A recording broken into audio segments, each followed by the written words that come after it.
Reel बनी मंदिर के गेट पर जीजा। अच्छा वीडियो बना के डालब नेट पर जीजा। ओके। बुलेट पर जीजा का?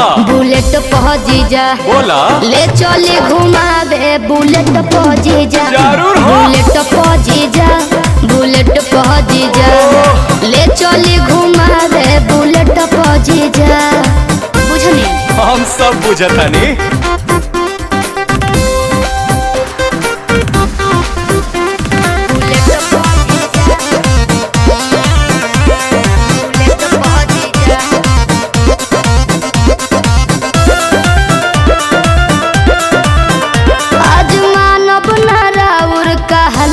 जीजा सूट पहन के तैयार बनी ललका जीजा।